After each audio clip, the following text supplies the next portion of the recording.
Permission ಇರಲಿಲ್ಲ. 2021 ಆದ್ಮೇಲೆ ಒಂದು ಗೆಜೆಟ್ ಬರುತ್ತೆ, ಡ್ರೋನ್ ರೂಲ್ಸ್ ಅಂತ, ಅವಾಗಿಂದ ನಮಗೆ ಪರ್ಮಿಷನ್ ಸಿಕ್ಕಿದೆ. ನಾವು ಕೃಷಿ ಚಟುವಟಿಕೆಗಳಿಗೆ ಇದನ್ನ ಬಳಸಬಹುದು. ಮತ್ತೆ ಇನ್ನೊಂದು ನಮ್ಮ ರೈತರಲ್ಲಿ ಏನಿದೆ ಅಂತಂದ್ರೆ, ಅಲ್ಲಿ ನಾವು 200 ಲೀಟರ್ ಹುಡುಕಿ ಒಂದ್ ಎಕರೆಗೆ ಇದು 10 ಲೀಟರ್ ಸಾಕಾಗುತ್ತಾ ಅಂತ ಹೇಳ್ತಾರೆ. ಇದು 10 ಲೀಟರ್ ಸಾಕಾಗುತ್ತೆ, ಯಾಕೆಂದ್ರೆ ಇದ್ರಲ್ಲಿ ಬರುವಂತ ನೀರಿನ ಕಣಗಳ ಏನ್ ಸೈಜ್ ಇರುತ್ತಲ್ಲ, ಪಾರ್ಟಿಕಲ್ ಸೈಜ್ ಅಂತ ಹೇಳ್ತೀವಿ, ಅದು ನಮ್ ಕಣ್ಣಿಗೆ ಕಾಣಲ್ಲ, ಬಟ್ ಅದರಲ್ಲಿ ಡೆಪಾಸಿಟ್ ಆಗುತ್ತೆ. ನಿಮ್ಗೆ ಆ ಎಲೆಗಳ ಮೇಲೆ ನೀರಿನ ಕಣಗಳು ಅದು ಸೆಟ್ಲ ಅಂದ್ರೆ ಕೂರುತ್ತೆ. ಸೊ ಮತ್ತೆ 1 ಸೆಂಟಿಮೀಟರ್ಗೆ ನಿಮ್ಗೆ 15ರಿಂದ 20 ನೀರಿನ ಡ್ರಾಪ್ಲೆಟ್ಸ್ ಬಿದ್ದರೆ ಸಫಿಶಿಯೆಂಟು. ಈಗ ನಮ್ಮ ರೈತರ ತಲೆಯಲ್ಲಿ ಏನಿದೆ ಅಂದ್ರೆ, ಆ ಫುಲ್ಲು ನೆಂದು ನೀರು ತೊಟ್ಟಿಕ್ಬೇಕು, ಅಲ್ಲಿವರೆಗೂ ಹೊಡೆದ್ರೆ ಮಾತ್ರ ಹುಳಗಳು ಹೋಗೋದು, ರೋಗ ಹೋಗೋದು ಅನ್ನೋದು ನಮ್ಮ ತಲೆಯಲ್ಲಿ ಇರುತ್ತೆ. ಅದು ಸುಳ್ಳು. ಅದರಿಂದ ನಮ್ಗೆ ಕೆಮಿಕಲ್ ವೇಸ್ಟೇಜ್ ಆಗುತ್ತೆ, ಮತ್ತೆ ನಿಮ್ಗೆ ಕಾಸ್ಟು ಜಾಸ್ತಿ ಆಗುತ್ತೆ, ಪ್ರೊಡಕ್ಷನ್ ಕಾಸ್ಟು.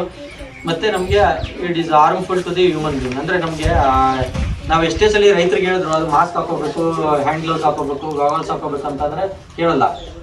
ನಾವು throughout all over the world, ಪ್ರಪಂಚದಾದ್ಯಂತ ತಗೊಂಡ್ರೆ 14,000 ಜನ ಒಂದು ದಿನಕ್ಕೆ ಸಾಯ್ತಾರೆ ಪೆಸ್ಟಿಸೈಡ್ ಇನ್ಹೇಲ್ ಮಾಡೋದ್ರಿಂದ. ಅಂದ್ರೆ ಅದು ಶ್ವಾಸೋಚ್ಛ್ವಾಸದ ಮುಖಾಂತರ ಆಗಿರೋದು, ಸ್ಕಿನ್ ಮುಖಾಂತರ ಆಗಿರೋದು, ನಮ್ಮ ಹ್ಯೂಮನ್ ಬಾಡಿಗೆ ಸೇರೋದ್ರಿಂದ ಅಷ್ಟು ಜನ ಸಾಯ್ತಾರೆ.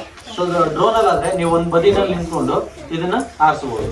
ಈಗ ಒಂದು ಏನೋ ತೆಂಗಿನ ಮರಕ್ಕೆ, ಅಡಿಕೆ ಗಿಡಕ್ಕೆ ಎಲ್ಲ ಹೊಡಿಬೇಕಂದ್ರೆ ತುಂಬಾ ಕಷ್ಟ ಅಂತ. ಮತ್ತೆ ಸಪೋಟ ಮತ್ತೆ ಮಾವಿನ ಗಿಡ ಇಂಥದಕ್ಕೆಲ್ಲ ನಾವು ಸುಲಭವಾಗಿ ಇದರಿಂದ ಸ್ಪ್ರೇ ಮಾಡ್ಬೋದು. ಸೊ ಇದು ನಾವು ಕ್ಯಾಶುವಲ್ ನಿಮ್ ಗೇರ್ಗಾದ್ರೆ ಇದು ನಮ್ಗೆ 25 ಲೀಟರ್ ಬೇಕಾಗುತ್ತೆ ಎಕರೆಗೆ. ಈ ಟೊಮೊಟೊ, ಜೋಳ ಇದಕ್ಕೆಲ್ಲ ಆದ್ರೆ 10 ಲೀಟರ್ ಎಕರೆಗೆ ಸಾಕು. ಒಂದೊಂದು ಬೆಳೆಗೆ ಒಂದೊಂದು ತರ ಇದು. 110 ಇನ್ಸ್ಟಿಟ್ಯೂಟ್ಸ್ ಇದೆ, ICAR ಇನ್ಸ್ಟಿಟ್ಯೂಟ್ ಅಂದ್ರೆ Indian council of agriculture research ಅಂತ ಹೇಳ್ತೀವಿ.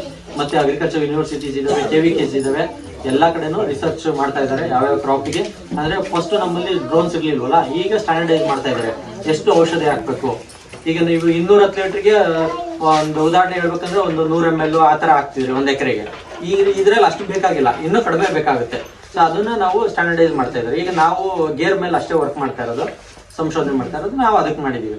ಇದು 10 ಲೀಟರ್ ಕೆಪಾಸಿಟಿ ಇರುತ್ತೆ, ತಗೊಂಡು ಹೋಗುತ್ತೆ. ಇದ್ರದ್ದು ಟೋಟಲ್ ವೆಯ್ಟ್ ಬಂದ್ಬಿಟ್ಟು ನಿಮ್ಗೆ ನೀರ್ ತುಂಬಿಸಿದ್ರೆ 25 kg ಬರುತ್ತೆ, ನೀರಿಲ್ಲ ಅಂದ್ರೆ 15 kg ಬರುತ್ತೆ. ಇದು ಇದರಲ್ಲಿ 2 ತರ ಬ್ಯಾಟ್ರಿ ಬರುತ್ತೆ, ಒಂದು ಲಿಥಿಯಂ ಪಾಲಿಮರ್, ಲಿಥಿಯಂ ಅಯಾನ್ ಅಂತ, ಅಂದ್ರೆ ಬೇರೆ ಬೇರೆ ಇರೋದು. ಸೊ ಇದನ್ನಾದ್ರೆ ನೀವು 250 ಸಲ ಚಾರ್ಜ್ ಮಾಡಿ ಡಿಸ್ಚಾರ್ಜ್ ಮಾಡಿ ಯೂಸ್ ಮಾಡ್ಬೋದು. ಲಿಥಿಯಂ ಅಯಾನ್ ಆದ್ರೆ ನೀವು 500 ಸಲ ಮತ್ತೆ ಅದನ್ನ ಚಾರ್ಜ್ ಮಾಡಿ ಡಿಸ್ಚಾರ್ಜ್ ಮಾಡಿ ಯೂಸ್ ಮಾಡ್ಬೋದು.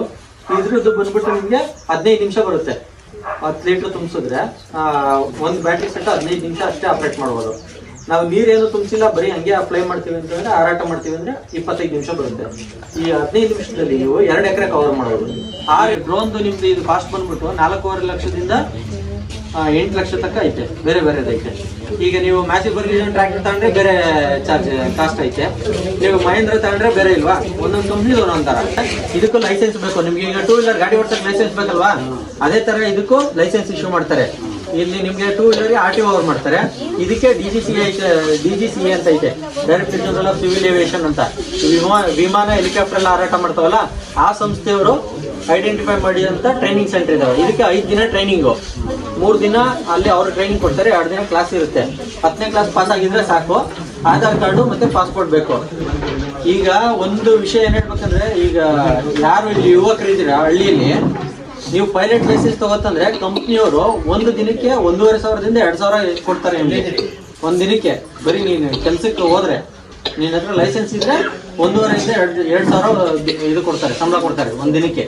ಮತ್ತೆ ಟ್ರಾವೆಲ್ ಹೋಗೋ ಬರೋ ಚಾರ್ಜ್ ಕೊಡ್ತಾರೆ, ಊಟ ಕೊಡ್ತಾರೆ, ಎಲ್ಲ ಕೊಡ್ತಾರೆ. ಈಗ ನಮ್ಮಲ್ಲಿ ಥ್ರೂಔಟ್ ಇಂಡಿಯಾ 1,800 ಜನ ಪೈಲಟ್ಸ್ ಇರೋದಷ್ಟೇ, certified pilots. Without pilot licence ಇದು ಆಪರೇಟ್ ಮಾಡಂಗಿಲ್ಲ. ಯಾರಿಗಾದ್ರೂ ಒಬ್ರಿಗೆ ಹೋಗಿ ಹೊಡಿತೀವಿ, ಏನಾದ್ರು ಹೆಚ್ಚು ಕಮ್ಮಿ ಆಯ್ತಂದ್ರೆ ತುಂಬಾ ಸ್ಟ್ರಿಕ್ಟ್ ರೂಲ್ಸ್ ಇದಾವೆ, ತಗೊಂಡೋಗಿ ಜೈಲ್ಗೆ ಹಾಕ್ತಾರೆ ಸೀದಾ, ಯಾರು ಏನು ಕೇಳಲ್ಲ.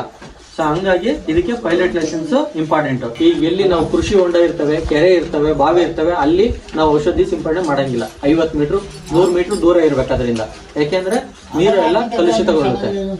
ಮತ್ತೆ ಇನ್ನೊಂದೇನಾಗುತ್ತೆ ಅಂದ್ರೆ, ಈಗ ನಾವು ಔಷಧಿ ಸಿಂಪಡಣೆ ಮಾಡೋ ಏರಿಯಾದಲ್ಲಿ ಯಾರು ಒಳಗಡೆ ಇರಬಾರ್ದು, ಮತ್ತೆ ಪ್ರಾಣಿಗಳನ್ನ ಬಿಡಬಾರ್ದು ಒಳಗಡೆ. ಇದು ನಿಮ್ ಮೊಬೈಲ್, ಸೇಮ್ ಮೊಬೈಲ್ ಯೂಸ್ ಮಾಡಿದಂಗೆ ಇದ್ರಲ್ಲಿ ಒಂದು ಸಾಫ್ಟ್ವೇರ್ ಇರುತ್ತೆ, ಇದರಲ್ಲಿ ಎಲ್ಲ ಬರುತ್ತೆ ನಮ್ಗೆ ಮಾಹಿತಿ. ಇದು ಇದ್ರ ಜೊತೆ ಕನೆಕ್ಟ್ ಆಗಿರುತ್ತೆ, ಬೈಂಡಿಂಗ್ ಆಗಿರುತ್ತೆ, ಆಯ್ತಾ.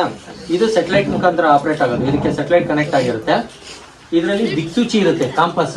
ಈಗ ನಾವು ಬಂದಾಗ ಅಲ್ಲಿ ಕ್ಯಾಲಿಬ್ರೇಷನ್ ಮಾಡಿದ್ರು ಗೊತ್ತಾ, ಹಿಂಗೆಲ್ಲ ತಿರುಗಿಸಿ ಅದಕ್ಕೆ ಏನಕ್ಕೆ ಮಾಡ್ತೀವಿ ಅಂತಂದ್ರೆ ಇದಕ್ಕೆ ನಿನ್ನ ಮುಂಬದಿ ಯಾವುದು, ಹಿಂಬದಿ ಯಾವುದು, ಫ್ರಂಟ್ ಯಾವುದು, ಬ್ಯಾಕ್ ಯಾವುದು, ಸೈಡ್ ಯಾವುದು, ಲೆಫ್ಟ್ ಸೈಡ್ ಯಾವುದು, ರೈಟ್ ಸೈಡ್ ಯಾವುದು, ನೀವು ಯಾವ ಡೈರೆಕ್ಷನ್ ಹೋಗ್ಬೇಕು ಅಂದ್ರೆ ಡೈರೆಕ್ಷನ್ ನ ಫೀಡ್ ಮಾಡ್ಬೇಕು ಇದಕ್ಕೆ. ಈಗ ನಮಗೆ ಗೊತ್ತಲ್ಲ ಪೂರ್ವ ಯಾವುದು, ಪಶ್ಚಿಮ ಯಾವುದು, ಉತ್ತರ ಯಾವುದು, ದಕ್ಷಿಣ ಯಾವುದು ಅಂತ. ಅದಕ್ಕೆ ಈ ತರ ನಾವು 30 ಕಿಲೋಮೀಟರ್ ಗಿನ್ನ ದೂರ ಎಲ್ಲೇ ತಗೊಂಡೋದ್ರು ಇದಕ್ಕೆ ಕ್ಯಾಲಿಬ್ರೇಷನ್ ಅಂತ ಹೇಳ್ತೀವಿ, ಅದನ್ನ ಮಾಡಬೇಕು. ನಾವು ಅದನ್ನ ಈಗ ಮಾಡಿದ್ದೀವಿ. ಈಗ ಯಾವುದೇ ಕಾರಣಕ್ಕೂ ಡ್ರೋನ್ ಆಪರೇಟ್ ಮಾಡ್ಬೇಕಾದ್ರೆ ಮೊಬೈಲ್ ಯೂಸ್ ಮಾಡೋದಾಗ್ಲಿ ಅಥವಾ ಹಾಡು ಕೇಳೋದಾಗ್ಲಿ ಮತ್ತೆ ಪಕ್ಕದೊಂದು ಮಾತಾಡ್ಸೋದಾಗ್ಲಿ ಅದು ಇರಬಾರ್ದು. ಕಾನ್ಸಂಟ್ರೇಷನ್ ಇದ್ರ ಮೇಲೆ ಇರಬೇಕು. ಮತ್ತೆ ಇನ್ನೊಂದೇನಂದ್ರೆ ಇದ್ರಲ್ಲಿ ಸೇಫ್ಟಿ ಫೀಚರ್ ಏನಿದೆ ಅಂದ್ರೆ ಟ್ಯಾಂಕ್ ಖಾಲಿ ಹೋಗೋದ್ರೆ ಅದು ವಾಪಸ್ ಬಂದ್ಬಿಡುತ್ತೆ. ಎಲ್ಲಿ ಸ್ಪ್ರೇ ಮಾಡ್ತಿರುತ್ತಲ್ಲ ಅಲ್ಲಿಂದ ವಾಪಸ್ ಬಂದ್ಬಿಡುತ್ತೆ. ಮತ್ತೆ ಈಗ 1 ಕಿಲೋಮೀಟರ್ ಹೋಗಿರುತ್ತೆ, ಈ ಬ್ಯಾಟ್ರಿ ಖಾಲಿ ಆಗುತ್ತೆ ಅನ್ನೋದು ಅದಕ್ಕೆ ಗೊತ್ತಾಗುತ್ತೆ. ಅದ್ರಲ್ಲಿ ಒಂದು ಇಂಡಿಕೇಶನ್ ಸೆನ್ಸರ್ ಇದೆ. ನಾನು ಇಷ್ಟು ದೂರ 1 ಕಿಲೋಮೀಟರ್ ವಾಪಸ್ ಮತ್ತೆ ನಾನು ಮನೆಗೆ ಹೋಗ್ಬೇಕು, ವಾಪಸ್ಸು ಇಷ್ಟು ಬ್ಯಾಟ್ರಿ ಬೇಕು ಇದಕ್ಕೆ ಅಂದ್ಬಿಟ್ಟು ನೀವೇನೇ ಕಮೆಂಟ್ ಇದರಲ್ಲಿ ಆಪರೇಷನ್ ಕೊಟ್ಟರು ವರ್ಕ್ ಆಗಲ್ಲ, ವಾಪಸ್ ಬಂದ್ಬಿಡುತ್ತೆ ಬ್ಯಾಟ್ರಿ ಖಾಲಿ ಆಗಂಗಿದ್ರೆ. ಇದ್ರಲ್ಲಿ ಏನೋ ಸ್ವಿಚ್ ಆಫ್ ಆಗೋಯ್ತು, ನೀವು ಚಾರ್ಜ್ ಹಾಕಿರೋದು ನೋಡ್ಕೊಳ್ಳಿಲ್ಲ, ಈಗ ಏನ್ ಮಾಡೋದು? ಡ್ರೋನ್ ಫ್ಲೈ ಆಗ್ತಾ ಐತೆ, ಏನ್ ಮಾಡೋದು? ಈಗ ವಾಪಸ್ ಬರ್ಬೇಕಲ್ಲ. ಅವಾಗ್ಲೂ ಅಷ್ಟೇ, ಇದು ಸ್ವಿಚ್ ಆಫ್ ಆಗೋದ್ರು ಕೂಡ ಈ ಕನೆಕ್ಷನ್ ಇದ್ರ ಜೊತೆ ಕನೆಕ್ಷನ್ ಲಾಸ್ ಆದ್ರೆ ಅದು ಮತ್ತೆ ಅದೇ ಜಾಗಕ್ಕೆ ವಾಪಸ್ ಬಂದು ಲ್ಯಾಂಡ್ ಆಗುತ್ತೆ, ಇಳಿಯುತ್ತೆ. ಲೈಸೆನ್ಸ್ ತಗೊಂಡ್ರೆ ಪೈಲಟ್ ಲೈಸೆನ್ಸ್. ಆಮೇಲೆ ನಿಮ್ಗೆ ಸಬ್ಸಿಡಿನೂ ಇದೆ. ನೀವೇ ಸ್ಟಾರ್ಟ್ ಅಪ್ ತರ ನೀವು ಡ್ರೋನ್ ತಗೊಂಡು ನೀವೇ ಆಪರೇಷನ್ ಮಾಡ್ಬೋದು. ನೀವು ರೆಂಟ್ ಬೇಸಿಸ್ ಮೇಲೆ ಕೊಡ್ಬೋದು.